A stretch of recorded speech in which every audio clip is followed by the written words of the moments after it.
hinimtu yoo boksii barbaadde malee olin kaylaaje da'awaan godha jee magaalaa takka dhaqe gaafatu mu'azzin masgiida da'awaa godhuu masgiida kanatti hin dandeessuu naan jee mu'azzin akkanuma na laalee xiqqoo nama achi jiru ha inni guyyuu ijaan beekurraa an adda waan ta'eef namtichi kun abadan waa himuu deemuu loolu jee masgiida kanatti waa himuun dhoorkaadha asitti waan himin naan jee akkanaan jee bare mu'azzin dullacha jaarsa ni dhoorkanii jeen dhoorkan naan jee marhaba jee tuma dhiisee jaarsa bulee ganda san oolee komitee masgiidaa namni sun du'a amma rabbi rahmata isaa godhu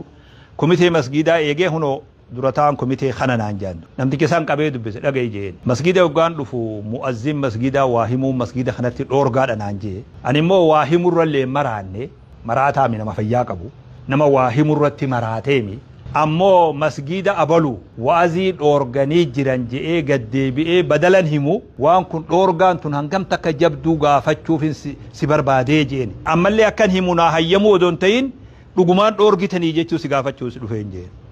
yaa sheekha ramadaana keessa darasaan takka nu cinqitee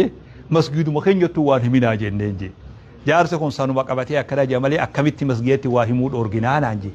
مسجله فتبينوا جراب أربعة أكمل دوركناجي مرحبا ساعة هود وديتين زوري مسجد أولسين سندوره هو ننسينه وني تاوجر اتيانا إمامات تاوجر خليص هو جارسي ممنوع نانجوسا نجيجرين السلام عليكم وعليكم السلام إمام جين لكن يعني اللي وإمام اللي ميجي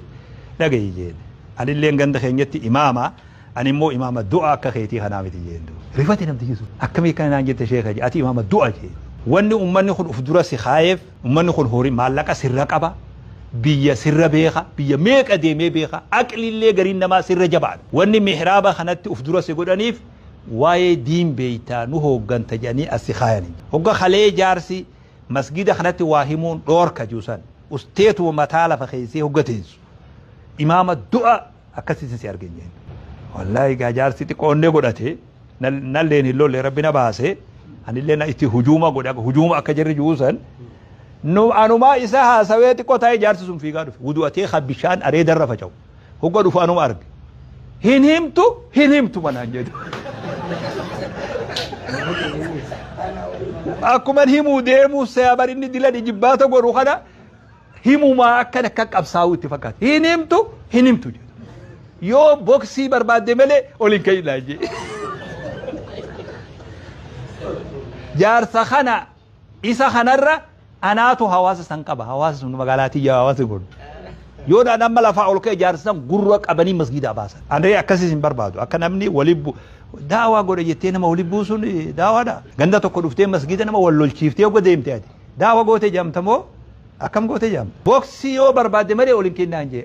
amma xiqqoo na aarsee boksii adeero ani boksiin tun na bira laaftu jee akraari jenne amma ol deemnee si qabsiifna je gaafa gadaa jarni nama qabu sanii beek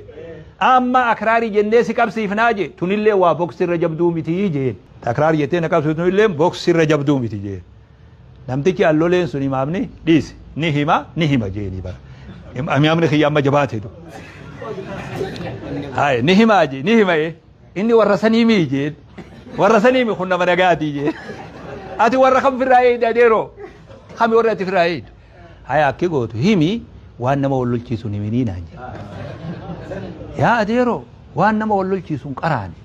kitaaba nama amata 120 wallole walitti araarseen qara'e ama 120 hijaan jidduu jirtu dhiini jidduu jiru hasan walitti araarse kitaaba sanin qara'e malee kitaaba nama wallolchiisun qaraane jedhe waan hin qara'in namni kami himaan jedhe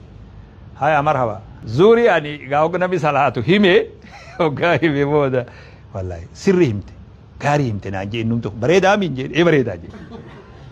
mazi gale imaama du'aa kanarraan kaase imaamni du'aan waan itti gaafatamuun beeyne waa'een amantii masgida kanaa odu isa laalchiftu namni biroo tokko asiin wa'azii dhoorguu fi hayyamuun imaama du'aa jechuudha.